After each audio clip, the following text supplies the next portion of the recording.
It's Saturday, we're at the bus station in Udine, waiting for our first trip. There are those nice blue buses.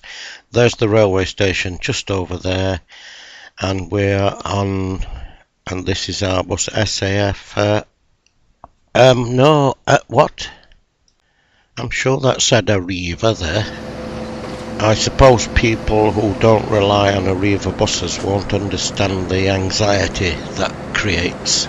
I don't know whether our ARRIVA buses have taken over SAF or vice versa, and ARRIVA's an Italian company all along. Anyway, we're very nearly at Grado, and as you may have deduced already, it's a very similar situation to Venice. We're going along a long bridge connecting Grado to the mainland. So this is Grado, and there's the cathedral with the statue of the Archangel Michael on top of the steeple. In ancient times, Grado was the seaport of Aquileia, which we'll see shortly. In the 6th century, the Patriarchate of Aquileia was split in two, and the second patriarch took up residence in Grado.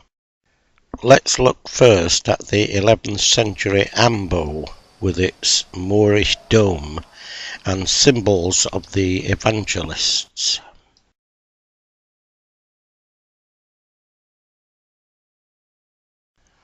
The sanctuary is surrounded by a 6th century PLUTIUS seen here.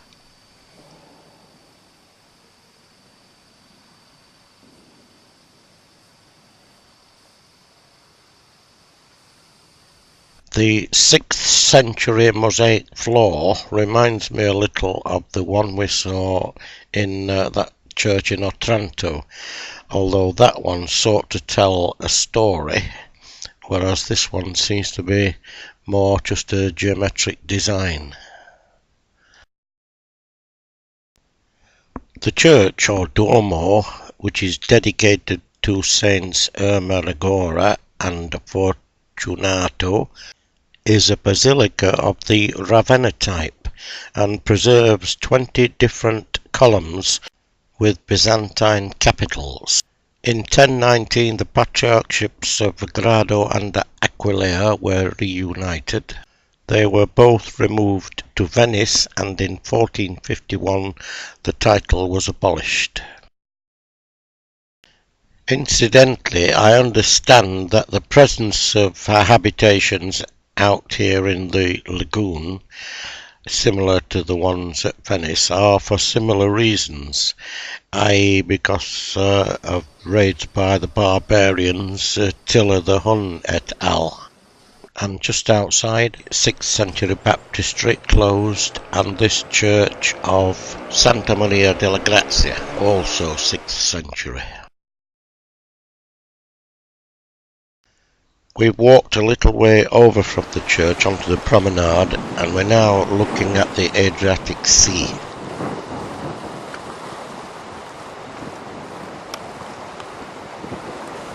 We now walk back past the church again and across to the other side of this little island.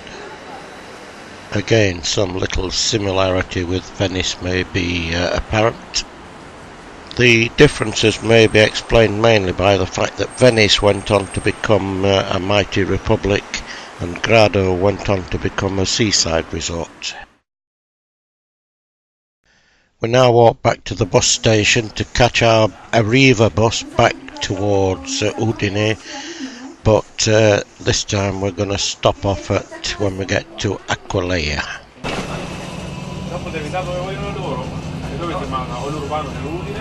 A bit of rain in there, as you can see, but also you can see how we're progressing back now along this causeway. And this lagoon and its islands, I am told, is a haven for wildlife, especially in winter. Aquileia was established by the Romans in 181 BC. It quickly grew to be the 4th largest city in Italy. In the 5th century, it was devastated by Attila the Hun. In Byzantine times, it returned to prominence, becoming the seat of the Metropolitan Bishop or Patriarch. The main road between Udine and Grado, which we are travelling along today, still passes through Aquileia along the Grado Maximus of the Roman town. There remain traces of a Roman sepulchre, the baths, the amphitheatre, a circus, and various stretches of town walls from different eras. The bus stop is here, near the Archaeological Museum, but we are looking first at the Basilica. A church was built soon after the Edict of Constantine, 1313, by the first Patriarch Theodore. This tribune on the steps leading to the sanctuary and other carvings here, including the altar, date from the Renaissance. The frescoes in the apse date from the 11th century, when the basilica was largely rebuilt in its present form. The hole-shaped timber roof is of the 15th century.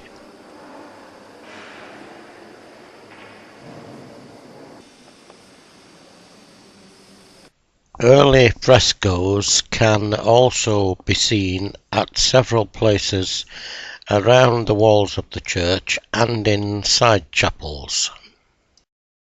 Thought to be possibly an altarpiece, this here is of the 14th century.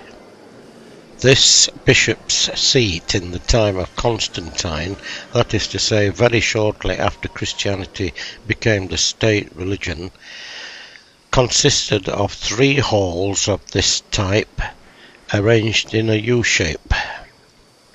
The mosaic floor of this building is said to be the largest of its kind in the Western world.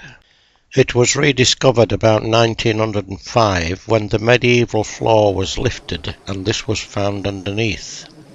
Wisely, visitors aren't allowed to walk on it these days, and in fact walk on a glass floor which is at the level of the original medieval floor. I have to say that walking on such a glass floor requires a little practice. The total mosaic consists of 760 square meters, divided into 10 panels or carpets, each representing different highly symbolical scenes. In the northwest corner of the basilica is a model of the Holy Sepulchre in Jerusalem, originally used during ceremonies in Holy Week. In 381 AD, a council was held here, which was attended by St Ambrose and St Jerome. We're coming now along the south side of the church, because from behind the east end starts a path now called the Via Sacra. This path takes us initially to the site of the Roman harbour. As we set off on this walk, we looked back towards the east end of the church and saw this and wondered what it was, but all will be explained later. So we're making our way along that path alongside the river.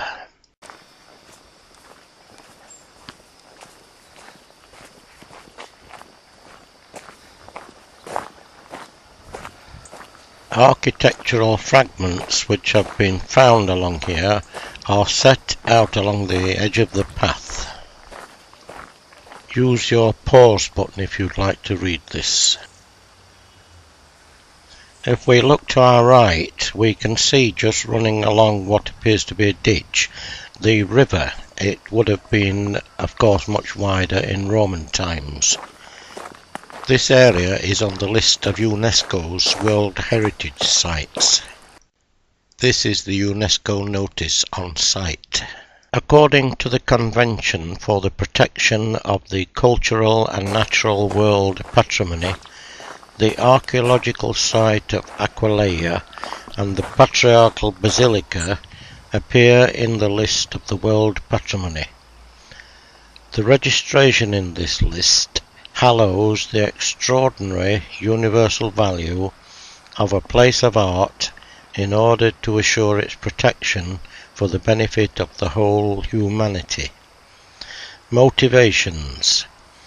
Aquileia was one of the most important and richest towns in the Roman Empire.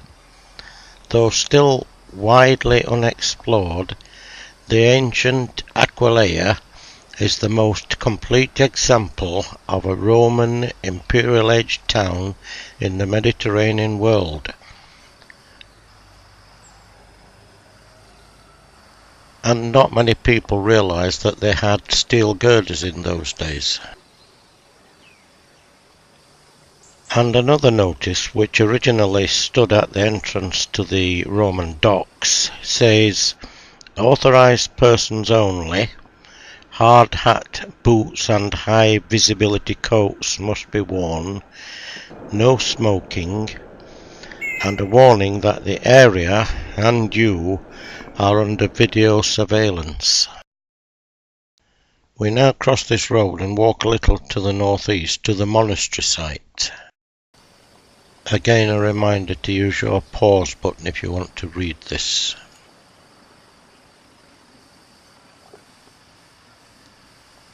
The buildings on this site have been converted and are now used as a museum. On a notice board just here we saw a notice which told us that it's not just in Calabria that funerals are advertised. So now back to the road, down to the main highway, turn left and walk down to the Roman Forum.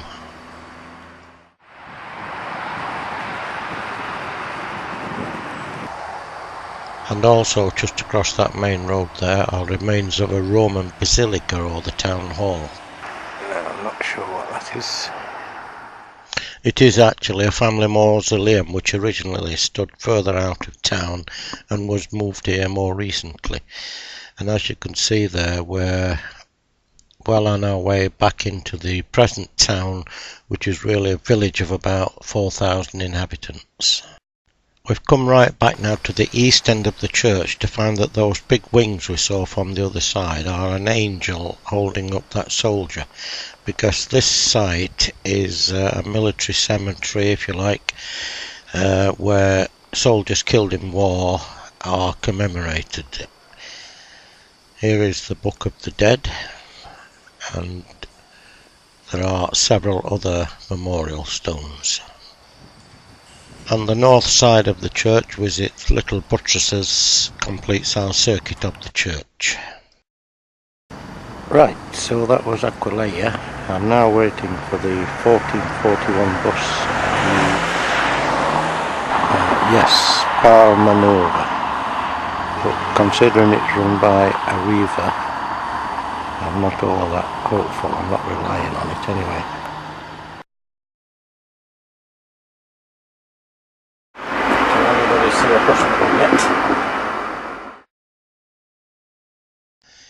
And so we come to Palmanova, a symmetrically arranged town built inside a 9-starred fortress.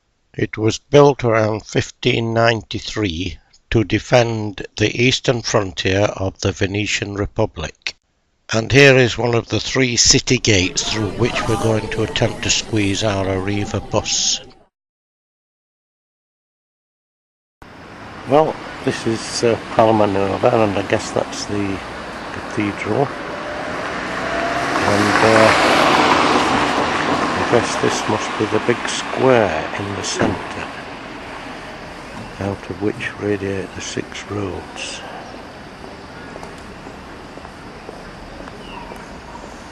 And each of the 6 roads appears to have these statues at the end, and lead down to the city walls.